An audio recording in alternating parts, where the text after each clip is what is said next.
Bismillahirrahmanirrahim. Assalamualaikum warahmatullahi wabarakatuh. Bismillahirrahmanirrahim. Wassalatu wassalamu ala rasulillah wala alihi washabihi wa mawala amma ba'du. Jamaah kaum muslimin dan musliman yang saya hormati, puji dan syukur marilah kita panjatkan kehadiran Allah Subhanahu wa taala yang telah dan sedang melimpahkan rahmatnya kepada kita semua. Salawat dan salam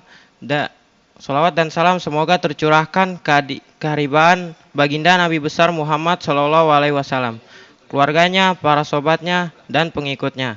Semoga kelak kita mendapatkan syafaatnya di hari pembalasan nanti. Amin amin ya rabbal alamin. Jamaah yang berbahagia, alhamdulillah pada malam yang penuh rahmat ini dan ampunan ini, kami panitia takmir Ramadan Masjid Baitul Muttaqin menyampaikan beberapa informasi, diantaranya sebagai berikut. Yang pertama, penceramah malam hari ini yaitu Ustadz Zulkifli Marzuki MM, dan imam tarawih pada malam hari ini Bapak Abcep Abdullah. Yang kedua, penceramah besok malam insya Allah akan diisi oleh Ustadz Hasan Mukri, dan imam tarawih besok malam yaitu Bapak Nurman. Kami menginformasikan kepada jamaah sekalian bahwa anggaran selama kegiatan di bulan Ramadan di Masjid Baitul Mustaqin berjumlah 47 juta rupiah. Bagi jamaah yang ingin berpartisipasi dapat menghubungi panitia Ramadan atau pengurus Masjid Baitul Muttaqin. Kami mewakili pengurus Masjid Baitul Muttaqin mengucapkan jazakumullahu khairan katsiran atas bantuan yang para jamaah berikan, baik infak, sedekah, serta menu buka puasa dan lainnya. Semoga Allah Subhanahu wa taala memberikan balasan yang berlipat ganda. Ala halidina al-Fatihah.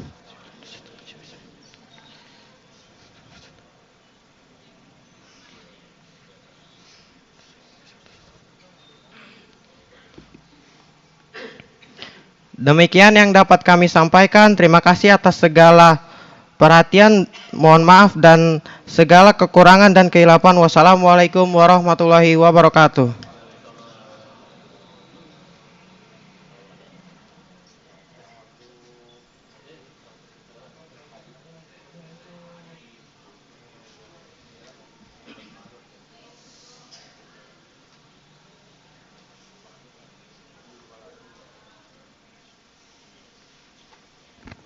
Ini nggak ada yang azan dulu nih.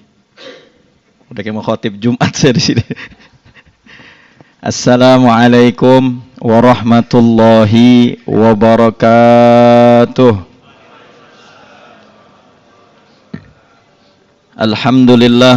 Alhamdulillahilladzi ahsana tadbiril kainat wa khalaqal ardina was samawat وأنزل الماء من المعصرات وأثاب على الأعمال الصالحات والصلاة والسلام على سيد السادات ذي المعجزات الظاهرات الذي حصل من نوره وجود الكائنات وبعد فرب اشرح لي صدري ويسر لي أمري واحلل عقدة من لساني يفقهوا قولي. Segenap pengurus Masjid Baitul Muttaqin yang saya hormati dan saya muliakan, dan segenap jamaah Baitul Muttaqin yang saya cintai, yang insya Allah kehadiran kita semua di masjid ini, dosa-dosa kita diampuni oleh Allah Subhanahu wa taala dan derajat kita ditinggikan oleh Allah Subhanahu wa taala, serta kita berdoa mudah-mudahan hajat kita, hajat dunia dan akhirat kita dikabul oleh Allah Subhanahu wa taala. Amin ya rabbal alamin.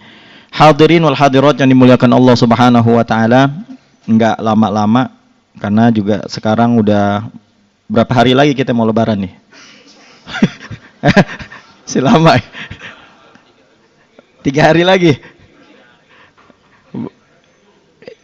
Nih sekarang kita udah ada di malam ke 8 atau ada juga yang udah malam ke 9 nih ya.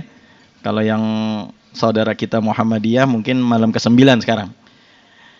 nggak lama 10 menit aja, karena kalau di mimbar saya nggak pernah lama. Biasanya ada tulisan khotib nggak boleh lama-lama, 10 menit biasanya begitu. Bapak Ibu yang dirahmati oleh Allah Subhanahu wa taala, belum lama di daerah Ranca Ekek itu terjadi angin tornado. Hancur semua tuh rumah-rumah. Rumah-rumah, genteng hancur segala macamnya. Yang nggak pernah kejadian di Indonesia itu biasanya terjadinya cuma di negara-negara belahan benua Amerika doang itu. Tapi terjadi tuh di negara kita. Terus sebelumnya lagi terjadi gempa bumi. Belum lagi lempengan geser yang ada di Cianjur tahun lalu. Banyak bencana-bencana yang datang ke negara kita. Tapi sesungguhnya ada bencana yang lebih besar dari itu, Pak. Kalau bencana kayak begitu, rusak masih bisa kita benerin. Tapi ini ada 3 bencana yang kata Nabi, kalau bencana ini udah kena sama kita udah ketularan sama 3 bencana ini nih, sama 3 penyakit ini, maka kita udah dipastikan nggak selamat kita di dunia dan di akhirat. Ini ada di dalam kitab Bidayatul Hidayah, karangan Al-Imam Abi Hamid Muhammad bin Muhammad bin Muhammad Al-Ghazali At-Tusi, atau yang biasa kita kenal dengan sebutan Imam Ghazali. Di dalam kitab Bidayatul Hidayah dikatakan bahwa Imam Ghazali menukil sabda Nabi besar Muhammad sallallahu alaihi wasallam, wa qala an-nabiy sallallahu alaihi wasallam thalathun muhlikat. Kata Nabi, ada 3 bencana, kalau 3 bencana ini kena kepada manusia, maka udah dipastikan ini orang hancur, celaka di dunia dan di akhirat. Yang pertama, syuhun muta'. Syuh itu artinya bakhil, tapi lebih tinggi dari bakhil, Pak. Kalau bakhil itu dia nggak mau ngeluarin duit untuk orang lain. Kayak contoh, misal kita lagi jalan sama teman-teman kita beli bakso. Kumpul dah tuh beli bakso. Pas giliran udah bayar, pura-pura kita keluar tuh. Ya, atau pura-pura kita ngerogok kantong lama banget tapi nggak keluar-keluar tuh duit atau dompet kita tuh. Itu bakhil namanya. Orang kita lagi mau ada acara tablik akbar. Kita disuruh tuh, ayo nyumbang. Dia sendiri nggak mau nyumbang. Pelit orangnya. Itu bakhil kalau dalam bahasa Arab. Tapi kalau misalnya dia pelit terhadap orang lain dan pelit terhadap dirinya, itu namanya syuh. Syuh. Kalau ada orang yang syuh ini contohnya kayak dia sama diri sendirinya aja pelit. Contoh, misalnya mau makan gitu ya. Ini orang punya duit, tapi dia nggak mau ngeluarin duit buat beli lauk. Mendingan gue buka di masjid aja dah. Lumayan tuh udah buka-buka gratisan gitu. Dia punya duit tapi nggak mau dikeluarin duit buat diri sendirinya aja pelit. Itu syuh namanya tuh. Orang-orang yang syuhun muta' ini nggak akan pernah dia bisa mencium bau surganya Allah Subhanahu wa taala. Jangankan yang syuh ya, yang bakhil aja. Ketika Nabi besar Muhammad sallallahu alaihi wasallam di Isra dan di Mi'rajkan, setelah selesai Mi'raj, Nabi Muhammad cerita sama Sayyidina Ali. Ya Ali, aku melihat setiap pintu surga. Ra'aitu ala abwabil jannah haramal bakhil ilal jannah. Aku ngelihat di setiap pintu surga itu bahwa Allah Subhanahu wa taala mengharamkan orang pelit masuk ke dalam surga. Kalau bahasa kitanya, ini di pintu ini ada tulisan, orang pelit dilarang masuk, begitu. Ketika Nabi Mi'raj. Karena ditulis tuh, ketika surga baru terbentuk, baru jadi nih surga, baru jadi. Surga, neraka itu kan makhluknya Allah, Pak. Ketika surga jadi, surga nanya sama Allah, ya Rob, liman ja'altu hadha. Ya Allah, engkau membuat aku ini, aku dijadikan untuk siapa? Kata Allah, lil muttaqin. untuk orang-orang yang bertakwa. Ini kita lagi sholat di Baitul Muttaqin. Mudah-mudahan kita bisa masuk dalam surga nih lewat kayak begini nih. Tapi jangan namanya Baitul Muttaqin, kelakuan jamaahnya sakor lah. Insya Allah nih orang-orang takwa semua. Jadi di setiap tulisan surga, Allah menuliskan kepada surga seperti ini. Anti, jadi surga itu kan lafadznya kan jannah. Ya, jadi bentuknya mu'annas. Dikatakan, anti haramun ala salasati anfar. Engkau surga diharamkan untuk 3 orang katanya. Ini saya bahas satu aja nih. Yaitu yang pertama al-bakhil. Orang pelit. Ini hati-hati banget Pak. Ini apalagi di bulan puasa. Kita disuruh ngejor sama Nabi Muhammad. Bukan mancing ya. Bukan joran mancing. Bukan. Duit kita keluarin. Di bulan Ramadan. Yang tadinya nggak pernah infak. Ini jangan nih adik-adik kita tadi udah bawain loket. Kayak gitu tuh ya. Ya Allah udah dibawain. Pura-pura tidur pada. Kesian adik-adik kita. Tadi kagak tidur ketika loket tuh. Pura-pura zikir. Kagak ngeliat tuh. Masukin duit kita. Sebab kenapa Pak? Kalau kita pelit, ya, kalau kita pelit al-bakhil, ba'idum minallah. Orang yang pelit itu jauh Pak dari Allah. Ba'idum minan nas, jauh dari orang. Sekarang saya mau tanya sama Bapak Ibu, pengen nggak punya temennya pelit? Enggak enak punya teman pelit Pak. Kalau jalan udah pasti kita yang bayar, udah pasti itu. Jangankan kita ya, orang pelit aja, coba tanya sama orang pelit, pengen nggak punya teman orangnya pelit juga? Nggak pengen. Yang ada makan nggak ada mau bayar tuh, satu-satu nggak ada mau bayar tuh orang. Ini orang yang pelit, jauh dari Allah, jauh dari manusia, wa qaribum minan nar, dekat ame neraka. Hati-hati tuh, jangan permasalahan pelit. Memang Pak secara zahir ketika kita sedekah duit kita betul memang berkurang. Secara zahir duit kita memang duit kita habis hilang gitu. Tapi secara hakikatnya itu bertambah. Bertambah Pak. Karena duit ketika kita keluarin nih Pak nih, kita keluarin duit. Kalau Bapak bisa dengar, itu duit tuh bisa ngomong Pak. Benar, duit bisa ngomong. Kata duit gini, kuntu qalilan fasirtu katsiran, kata duit. Manusia, engkau yang mengeluarkan saya sedikit tadi nih, yang nyumbangnya cuma 50.000. Saya dengar katanya di sini paling dikit Ustadz kalau nyumbang 50.000 katanya begitu katanya. Di sini nih. Ente ngeluarin duit 50.000, sedikit.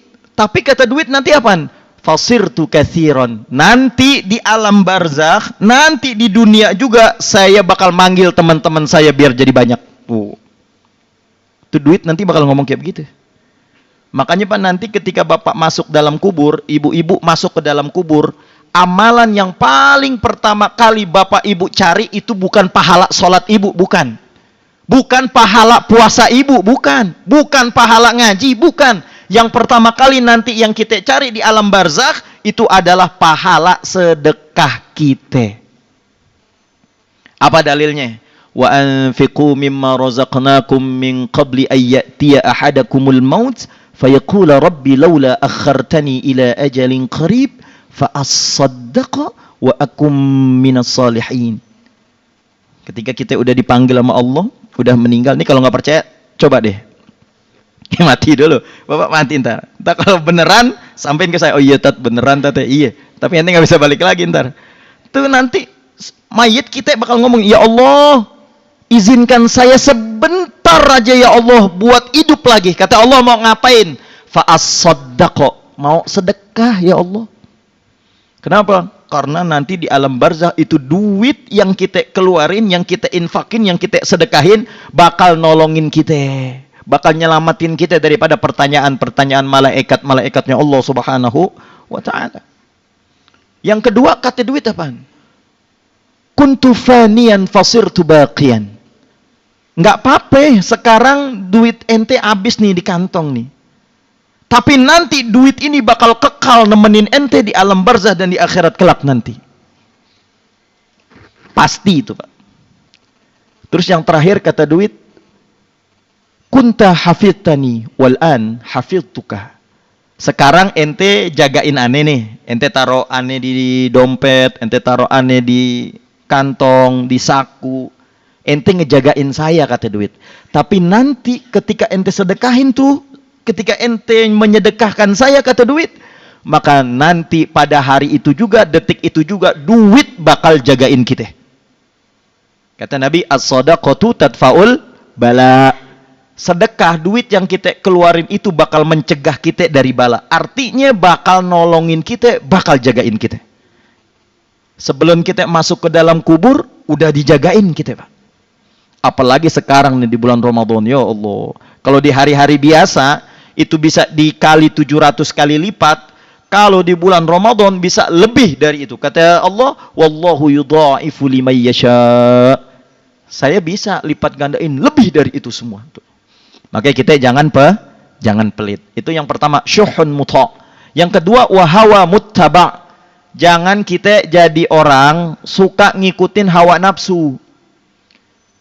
Apalagi bulan Ramadan nih, buka puasa ya. Sebelum puasa, takjil banyak banget yang dagang. Sekarang lagi marak tuh, yang orang-orang non-muslim pada ngabisin takjil. Semua kita beli. Ngelihat kolak, kayaknya enak banget tuh, beli kolak. Wah, salak, biji salak enak banget itu kayaknya. Beli biji salak. Pacar Cina enak banget juga itu. Wah, beli semua. Lontong kayaknya enak banget kalau pakai sambal kacang itu sama bakwan kayak dipotek-potek enak banget. Wah, enak, beli semua. Semua dikumpulin di meja. Makan mah kagak. Baru makan satu bakwan, satu lontong, kita udah bilang, begak banget nih gue nih. Tuh. Hawa muttaba', ngikutin hawa nafsu. Jangankan yang itu. Hal yang kecil kayak tadi aja itu jangan kita ikutin tuh hawa nafsu kita tuh. Terlebih lagi yang besar, ketika hawa nafsu kita ngajakin kita untuk maksiat, untuk berzina, main judi, untuk mabok-mabokan, jangan kita ikutin. Orang yang ngikutin hawa nafsunya, maka dia nggak akan selamat di dunia dan di akhirat. Nah, yang terakhir nih, yang sering banget ada di dalam diri kita, i'jabul mar'i binafsih. Orang yang merasa ujub sama dirinya sendiri. Ini hati-hati nih. Kalau ada orang yang bilang kayak begini, wah ini masjid Baitul Muttaqin, kalau bukan gue yang ngurusin nggak bakal rame nih masjid. Wah nih, kalau bukan karena aneh nih, ustadz nih, alim nih aneh nih. Aduh, orang-orang sini pada bodoh semua, nggak ada yang ngaji tuh. Wah nih, saya nih penceramah yang paling hebat nih. Wah nih, saya nih, kori nih, bagus saya suaranya. Ente mah nggak ada apa-apanya. Orang yang kayak begini, kata Nabi besar Muhammad SAW, nggak bakal selamat di dunia dan di akhirat. Dia merasa paling hebat, merasa paling soleh, merasa paling kaya, semua merasa paling cakep, paling dah. Ini orang yang kayak begini nggak bakal masuk surga dia. Syaitan, Pak, iblis laknatullah alaih, diusir sama Allah Subhanahu wa taala. Udah enak-enak di surga, diusir sama Allah lantaran apaan? Lantaran dia ujub. Dia merasa dirinya paling hebat. Ketika disuruh, ayo semuanya sujud sama Adam. Ini maksud tafsir sujud di sini bukan berartian kita nyembah sama Adam, bukan. Artinya hormat sama Adam. Ayo semuanya hormat sama Adam. Illa iblis aba wastakbar. Kecuali iblis, dia nggak mau sujud, dia nggak mau hormat sama Adam lantaran dia merasa dia yang paling hebat. Khalaqtani min nar wa khalaqtahu min tin. Saya diciptakan dari api, ya Allah, saya lebih mulia dari dia. Dia lebih rendah dari saya, dia diciptakan dari tanah, ya Allah. Ngapain saya harus hormat?